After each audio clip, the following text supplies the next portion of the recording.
हरियाणा की हर अपडेट के लिए बेल आइकन दबाएं और सब्सक्राइब करें STV हरियाणा न्यूज का। गुरुग्राम से खबर, जहां फायरिंग मामले में युवती ने दम तोड़ा है। गुरुग्राम से इस बीच ये खबर, जहां 26 वर्षीय पूजा की इलाज के दौरान मौत हो गई है। फायरिंग होती है। 3 नवंबर को बदमाशों ने गोली मारी थी। 3 नवंबर का यह मामला बताया जा रहा है।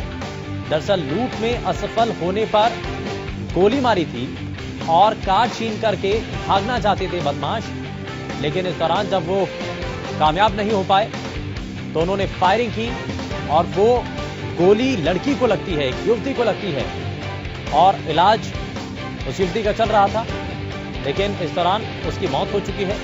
3 नवंबर का यह मामला बताया जा रहा है, जहां पर लूट की कोशिश में असफल होने पर बदमाशों के द्वारा गोली चलाई जाती है और इस फायरिंग मामले में युवती ने दम तोड़ दिया है। 26 वर्षीय युवती इलाज के दौरान जिसकी मौत हुई है।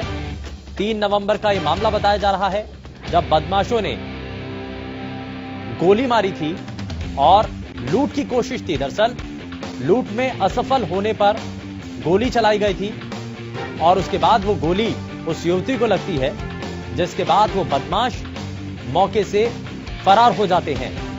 लेकिन अब यहां इस पूरे मामले को लेकर के एक तरफ पुलिस कोशिश कर रही है कि उन बदमाशों तक पहुंच सके जिन्होंने इस घटना को अंजाम दिया था, लेकिन वहीं लूट में असफल होने पर जिन बदमाशों के द्वारा गोली चलाई गई, उसके बाद अब इस मामले में युवती जो कि उपचाराधीन थी, जिसका इलाज चल रहा था अस्पताल में, 26 वर्षीय उस युवती की मौत हो चुकी है। 3 नवंबर का यह मामला है। मनोज वशिष्ठ हमारे संवाददाता ज्यादा जानकारी के साथ फोन लाइन पर है। मनोज, क्या भी जानकारी है? बदमाशों का कोई सुराग? के 6 क्राइम टीम लगाई जरूर हुई है। गुरुग्राम पुलिस ने 40 से ज्यादा जो है CCTV खंगाल लिए हैं और बदमाशों की पहचान अभी भी जो है वो गुरुग्राम पुलिस कर रही है और ये दावा कर रही है जल्द से जल्द इन जो बदमाश हैं इनकी गिरेबान तक गुरुग्राम पुलिस के हाथ होंगे। लेकिन एक बड़ा सवाल यहाँ पर शुभेंदु ये खड़ा होता है कि किस तरह से ये खाकी से बेखौफ बदमाश रात होते ही अपने काम पर निकल जाते हैं, लोगों को लूटते हैं और उसके बाद हत्या करने से भी गुरेज नहीं करते हैं। जी शुभेंदु।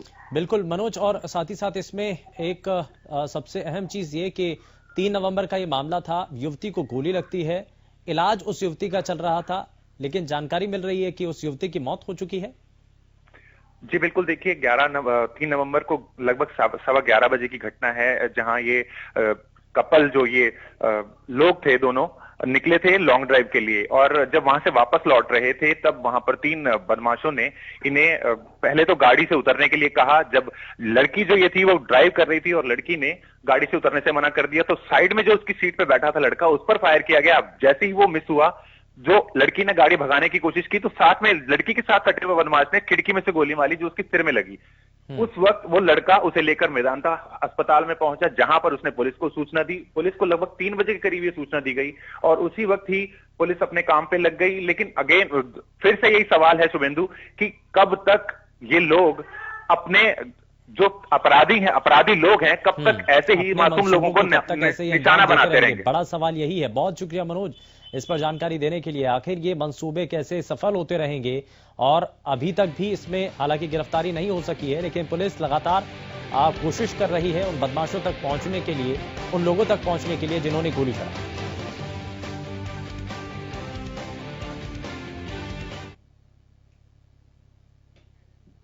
इस बीच रुक कर रहे एक और बड़ी खबर का। फरीदाबाद से खबर, जहां दिन दहाड़े गुंडागर्दी देखने को मिली। फरीदाबाद में मां बेटे को पीट कर लहूलुहान कर दिया गया और ये दिन दहाड़े की गुंडागर्दी, लाठी और डंडों से मारकर मां बेटे को लहूलुहान कर दिया गया। दरअसल हमला करने वाले दर्जनों आरोपी फरार बताए जा रहे हैं। वहीं सूचना पाकर मौके पर पुलिस पहुंची और फरीदाबाद में दिन दहाड़े गुंडागर्दी देखने को मिली है और लगातार फरीदाबाद के भीतर जिस तरीके से मामले सामने आ रहे हैं, कानून व्यवस्था पर सवाल कई लाठी और डंडों से मारकर लहूलुहान किया गया। मां बेटे के साथ ये सब कुछ किया। हमला करने वाले दर्जनों आरोपी फरार बताए जा रहे हैं, लेकिन कौन है ये लोग, आखिर क्यों ये हमला किया गया, कारण अभी तक साफ नहीं हो पाए। लेकिन जानकारी यही कि ये दिन दहाड़े गुंडागर्दी देखने को मिली है, जहां पर मां बेटे को लाठी डंडों से पीट पीट कर लहूलुहान कर दिया गया। लाठी और डंडों से मारकर हमला किया गया, लहूलुहान किया गया और हमला करने वाले दर्जनों आरोपी मौके से फरार हो चुके थे।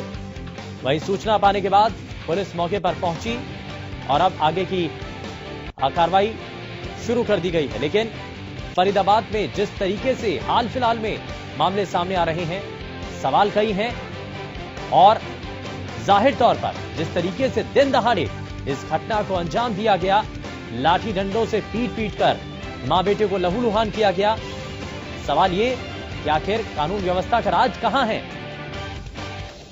आखिर बदमाशों पर कोई खौफ क्यों नजर नहीं आता है।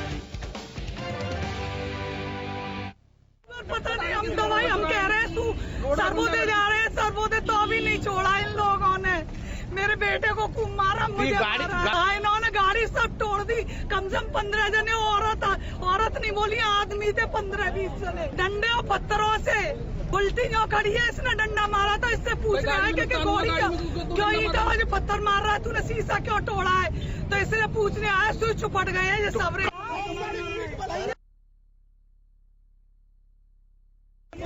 दहाड़े गुंडागर्दी देखने को मिली है, मां बेटे को पीट पीट कर लहूलुहान किया गया। ये तस्वीरें इस वक्त आप अपने टीवी स्क्रीन पर देख रहे हैं। संजय गुप्ता हमारे संवाददाता फरीदाबाद से फोन लाइन पर जुड़ चुके हैं। संजय, क्या ये पूरा मामला बताया जा रहा है? लाठी डंडों से हमला कर दिया गया, कारण क्या है इसके पीछे, क्यों ये हमला हुआ है? जी बिल्कुल शुभेंदु, मैं बता दूं कि ये आज दोपहर बाद की घटना है। फरीदाबाद में 17 सेक्टर जो बाईपास है, वहां पे कुछ लोग डंडे और हॉकी लेके खड़े हुए थे। इतने में वहां पे माँ और बेटे दवाई लेने के लिए अपने घर से निकले थे और वो एक मेडिकल स्टोर की तरफ जा रहे थे। इतने में ही वहां पे कुछ उन लोगों ने जैसे ही वो वहां से बाईपास से निकलने की कोशिश कर रहे थे, तो लाठी डंडों से हमला बोल दिया। जैसे ही उनके पीछे गाड़ी में उन्होंने डंडा मारा, तो उन्होंने गाड़ी रोककर उनसे पूछा कि क्या मामला है। तो मामले की पूछने पर उन्होंने अपने साथियों के साथ में पत्थरों से और उससे डंडों से हमला करना शुरू कर दिया। उसका सिर फोड़ दिया। उसके बाद में सिर नहीं फोड़ दिया, उसकी मतलब गाड़ी के शीशे को तोड़ दिया। इसके बाद में जैसे ही वहां पर एक पत्रकार घटना की कवरेज करने के लिए मौके पर पहुंचते हैं, तो उन्होंने पत्रकार के साथ भी मारपीट की, उसका फोन तोड़ दिया।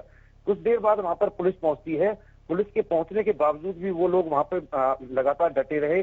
लेकिन कहीं ना कहीं कर पुलिस की अगर हम खौफ की बात करें, तो पुलिस का खौफ बिल्कुल भी उन लोगों में नजर नहीं आ रहा था, क्योंकि वो लगातार पुलिस के सामने भी उनकी माँ और बेटे को पीटने में लगे हुए थे। जब माँ बेटे ने इसकी शिकायत पुलिस से की, तो पुलिस के सामने ही वो वहां से बाइकों पे सवार होकर फरार हो गए। तो कौन है ये लोग और बदमाश जिस तरीके से घटना को अंजाम देते हैं? आप कह रहे हैं पुलिस भी वहां पर मौजूद थी, तो कौन है? रसूखदार लोग हैं, क्या इनका बैकग्राउंड है, कुछ जानकारी अभी मिली है? अभी इस विषय में कोई जानकारी नहीं मिल पाई है। पुलिस से हमने बात की तो वो उन्होंने कैमरे के सामने आने से तो मना कर दिया, लेकिन उनका कहना था कि जांच हम लोग कर रहे हैं और जल्दी से जल्दी जो भी लोग हैं, चाहे कितने बड़े बदमाश हों या किसी भी टाइप से रसूखदार हों, उनको गिरफ्तार कर दिया जाएगा। लेकिन शुभेंदु, मैं आपको बता दूं कि फरीदाबाद पुलिस की कार्यशैली पे लगातार प्रश्न उठते रहे हैं।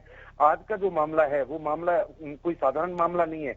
एक आदमी, एक लड़का और उसकी माँ दवाई लेने के लिए जाते हैं, उनकी गाड़ी पे हमला किया जाता है, उनको लाठी डंडों से पीटा जाता है। पुलिस फरीदाबाद में दावा करती है कि हमने चारों तरफ सीसीटीवी कैमरे लगाए हुए हैं, बावजूद इसके इस तरीके से हमला करके वो लोग यहाँ से निकल जाते हैं और पुलिस उनको पकड़ नहीं पाती है। तो कहीं ना कहीं कर ये फरीदाबाद पुलिस की कार्यशैली पर बहुत बड़ा प्रश्न चिन्ह है।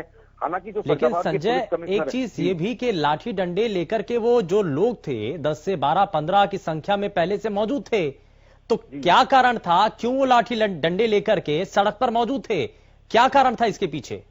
जी बिल्कुल, यही बात हम लोगों ने पुलिस से जाननी चाहिए कि ये यहाँ पे लाठी डंडे लेके खड़े हुए हैं, आप लोगों ने अब तक इन पे कोई कार्रवाई क्यों नहीं की? क्योंकि जगह जगह चौराहे पे फरीदाबाद में सीसीटीवी कैमरे लगे हुए हैं। आपकी निगरानी से ये लोग बच के कैसे, किस तरीके से निकल गए? तो कहीं ना कहीं कर जो ये पुलिस की कार्य प्रणाली है, फरीदाबाद पुलिस कमिश्नर लगातार प्रयास करने में जुटे हुए हैं कि फरीदाबाद पुलिस जो है छोटे छोटे जो क्राइम हैं उनको रोकने की कोशिश करे, लेकिन जो नीचे के अधिकारी हैं, एसएचओ है, नीचे के जो पुलिस की जो जिप्सियां हैं जो गश्त लगाती हैं, वो कहीं ना कहीं कर जो पुलिस कमिश्नर की जो कार्यशैली है, जो फरीदाबाद पुलिस को सुधारना चाहती है, उस पर बहुत बड़ा प्रश्न चिन्ह लगाती आ रही है। ठीक है, बहुत शुक्रिया संजय इस पर जानकारी देने के लिए।